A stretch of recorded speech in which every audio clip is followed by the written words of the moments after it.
ಕಂಪ್ಲಿ ತಾಲೂಕಿನ ಅಭಿವೃದ್ಧಿಗೆ ಯುವ ಜನರ ಮನವಿ.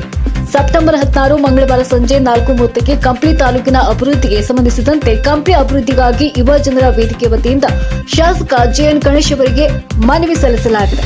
ಮನವಿಯಲ್ಲಿ ತಾಲೂಕಿನ ಯುವ ಜನರ ನಿರುದ್ಯೋಗ ಸಮಸ್ಯೆ ಪರಿಹರಿಸಲು ಸಣ್ಣ ಮತ್ತು ಅತಿ ಸಣ್ಣ ಕೈಗಾರಿಕೆಗಳನ್ನು ಸ್ಥಾಪಿಸಬೇಕು, ಕ್ರೀಡಾ ಕ್ಷೇತ್ರಕ್ಕೆ ಉತ್ತೇಜನ ನೀಡಲು ಸ್ಟೇಡಿಯಂ ನಿರ್ಮಿಸಬೇಕು, ತಾಯಿ ಮತ್ತು ಮಕ್ಕಳ ಆಸ್ಪತ್ರೆಗೆ ಅವಕಾಶ ಮಾಡಿಕೊಡಬೇಕೆಂಬ ಬೇಡಿಕೆಗಳನ್ನು ಮುಂದಿರಿಸಲಾಗಿದೆ. ಇದೇ ರೀತಿ ಪಟ್ಟಣದಲ್ಲಿ ನಿರಾಶ್ರಿತರ ಧಾಮ ನಿರ್ಮಾಣ, ಕರ್ತವ್ಯ ನಿರ್ವಹಣೆಯಲ್ಲಿ ವಿಳಂಬ ಮಾಡುವ ಕೆಲ ಇಲಾಖೆ ಅಧಿಕಾರಿಗಳ ವರ್ಗಾವಣೆ, ಕಂಪ್ಲಿ ಮಾರಿಮ್ಮ ದೇವಾಲಯದಿಂದ ವರಲಕ್ಷ್ಮಿ ಬ್ಯಾಂಕ್ ವರೆಗೆ ರಸ್ತೆ ಅಗಲೀಕರಣ ಹಾಗೂ ಅಭಿವೃದ್ಧಿ, ಹೊಸಪೇಟೆ ಬೈಪಾಸ್ ರಾಮಸಾಗರ ಕ್ರಾಸ್ ನಡುವಿನ ರಸ್ತೆ ಮಧ್ಯೆ ವಿದ್ಯುತ್ ದೀಪ ಅಳವಡಿಕೆ ಹಾಗೂ ಸರ್ಕಾರಿ ಜಮೀನುಗಳಲ್ಲಿ ಅಗತ್ಯ ಕಚೇರಿಗಳನ್ನು ಸ್ಥಾಪಿಸುವಂತೆ ಮನವಿ ಸಲ್ಲಿಸಲಾಗಿದೆ. ಯುವ ಜನರ ವೇದಿಕೆ ತಾಲೂಕಾ ಅಧ್ಯಕ್ಷ ರವಿ ಮಣ್ಣೂರು ಹಾಗೂ ಉಪಾಧ್ಯಕ್ಷರು ಸಣ್ಣಪ್ಪ ತಳವಾರ್ ಅವರ ನೇತೃತ್ವದಲ್ಲಿ ಶಾಸಕರಿಗೆ ಮನವಿ ಸಲ್ಲಿಸಲಾಯಿತು. ಎಪಿಎಂಸಿ ಯಾರ್ಡ್ ಪೊಲೀಸ್ ಠಾಣೆ ವ್ಯಾಪ್ತಿಯ ಕೆಎಸ್ಆರ್ಟಿಸಿ ಹೊಸ ಬಸ್ ನಿಲ್ದಾಣದಲ್ಲಿ ಅನಾಮಧೇಯ ಮೃತ ವ್ಯಕ್ತಿ ವಾರಸುದಾರರ ಪತ್ತೆಗೆ ಮನವಿ. ಬಳ್ಳಾರಿ ನಗರದ ಎಪಿಎಂಸಿ ಯಾರ್ಡ್ ಪೊಲೀಸ್ ಠಾಣೆ ವ್ಯಾಪ್ತಿಯ ಕೆಎಸ್ಆರ್ಟಿಸಿ ಹೊಸ ಬಸ್ ನಿಲ್ದಾಣದಲ್ಲಿ ಅಂದಾಜು 35 ರಿಂದ 40 ವರ್ಷದ ಅನಾಮಧೇಯ ವ್ಯಕ್ತಿಯು ಸೆಪ್ಟೆಂಬರ್ 12ರಂದು ಮೃತಪಟ್ಟಿದ್ದು, ಈ ಕುರಿತು ಪ್ರಕರಣ ದಾಖಲಾಗಿದ್ದು, ಮೃತನ ವಾರಸುದಾರರ ಪತ್ತೆಗೆ ಸಹಕರಿಸುವಂತೆ ಪೊಲೀಸ್ ಠಾಣಾಧಿಕಾರಿ ಮನವಿ ಮಾಡಿದ್ದಾರೆ. ಮೃತನ ಚೆಹರೆ, ಎತ್ತರ ಅಂದಾಜು 5.5 ಅಡಿ, ದುಂಡು ಮುಖ, ಎಣ್ಣೆಗಂಪು ಮೈಬಣ್ಣ, ತಲೆಯಲ್ಲಿ ಅಂದಾಜು 2 ರಿಂದ 1.2 ಇಂಚು ಉದ್ದದ ಕಪ್ಪು ಬಣ್ಣದ ಕೂದಲು, 1 ಇಂಚ್ ಉದ್ದದ ಕಪ್ಪು ಮೀಸೆ ಮತ್ತು 1.4 ಇಂಚು ಉದ್ದದ ಕಪ್ಪು ಗಡ್ಡ ಇರುತ್ತದೆ. ಮೃತನ ಮೈ ಮೇಲೆ ಬಿಳಿ ಬಣ್ಣದ ಕಪ್ಪು ಬಣ್ಣದ ಚುಕ್ಕೆಗಳಿರುವ ಅರ್ಧ ತೋಳಿನ ಅಂಗಿ ಮತ್ತು ಕಪ್ಪು ಬಣ್ಣದ ಜೀನ್ಸ್ ಪ್ಯಾಂಟ್ ಧರಿಸಿರುತ್ತಾರೆ. ಈ ಮೇಲ್ಕಂಡ ಚೆಹರೆ ಗುರುತುಗಳುಳ್ಳ ವ್ಯಕ್ತಿಯ ವಾರಸುದಾರರ ಬಗ್ಗೆ ಮಾಹಿತಿ ಸಿಕ್ಕಲ್ಲಿ ಬಳ್ಳಾರಿ ಎಪಿಎಂಸಿ ಯಾರ್ಡ್ ಪೊಲೀಸ್ ಠಾಣೆಗೆ ಸಂಪರ್ಕಿಸಬಹುದೆಂದು ಸೆಪ್ಟೆಂಬರ್ 16 ಮಂಗಳವಾರ ಸಂಜೆ 6:30ಕ್ಕೆ ಪ್ರಕಟಣೆ ತಿಳಿಸಿದೆ. ಕಂಪ್ಲಿ ವಿದ್ಯಾಸಾಗರ ಶಾಲೆ ಮುಂದೆ ರಸ್ತೆ ಕಾಮಗಾರಿ ವೇಳೆ ದುರ್ಘಟನೆ ಸಂಭವಿಸಿದೆ.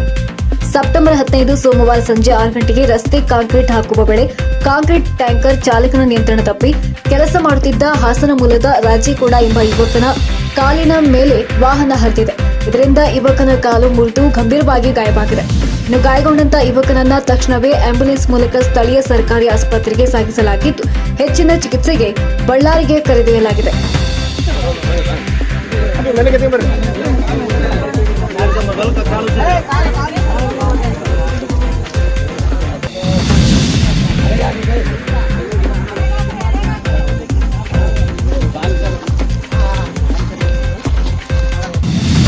ವಿದ್ಯಾರ್ಥಿಗಳ ಬಸ್ ಸಮಸ್ಯೆಗೆ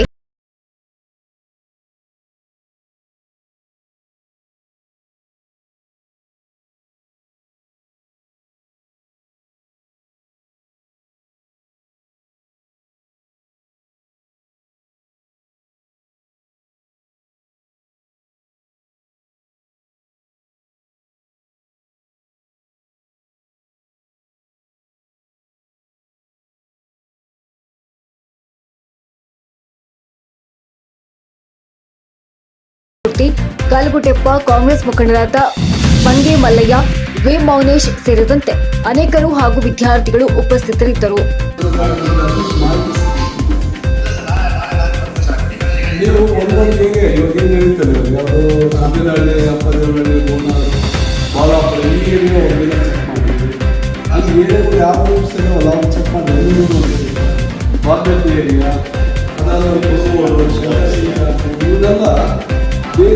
ವಿಸಿಟ್ ಮಾಡೋದು ಕಾಲ್ ಮಾಡಿ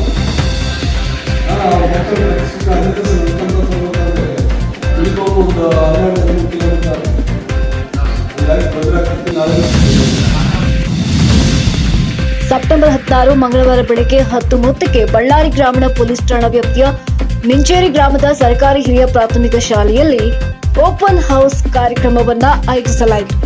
ಈ ಸಂದರ್ಭದಲ್ಲಿ ವಿದ್ಯಾರ್ಥಿಗಳಿಗೆ ಮಕ್ಕಳ ಹಕ್ಕುಗಳು, ಸೈಬರ್ ಅಪರಾಧಗಳ ತಡೆ, ಸ್ವತ್ತಿನ ಅಪರಾಧಗಳ ವಿರುದ್ಧ ಜಾಗೃತಿ ಹಾಗೆ ಮಹಿಳೆ ಮತ್ತು ಮಕ್ಕಳ ಮೇಲಿನ ಪ್ರಕರಣಗಳ ಬಗ್ಗೆ ಮುನ್ನೆಚ್ಚರಿಕಾ ಕ್ರಮಗಳು ಕುರಿತು ಮಾಹಿತಿ ನೀಡಲಾಯಿತು.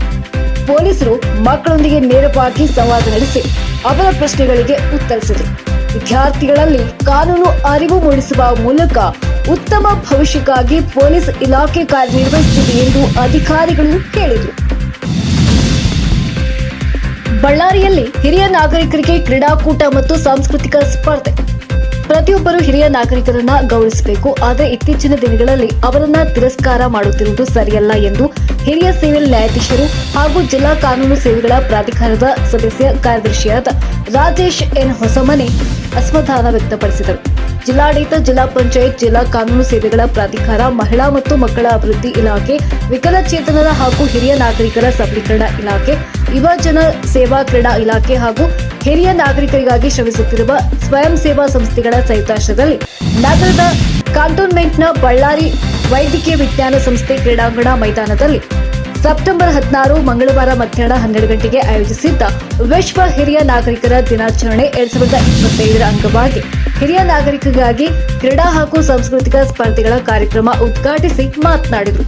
ಪ್ರತಿಯೊಬ್ಬರು ಜೀವನದ 3 ಹಂತಗಳಾದ ಬಾಲ್ಯ, ಯೌವನ, ಮುಪ್ಪು ದಾಟಬೇಕು. ಮಕ್ಕಳಿಗೆ ತಪ್ಪು ಸರಿ ಕುರಿತು ಅರಿವಿರುವುದಿಲ್ಲ. ಇದೇ ರೀತಿ ಹಿರಿಯ ನಾಗರಿಕರಿಗೂ ವಯಸ್ಸಾದಂತೆ ಮಕ್ಕಳಾಗುತ್ತಾರೆ ಎಂದರು.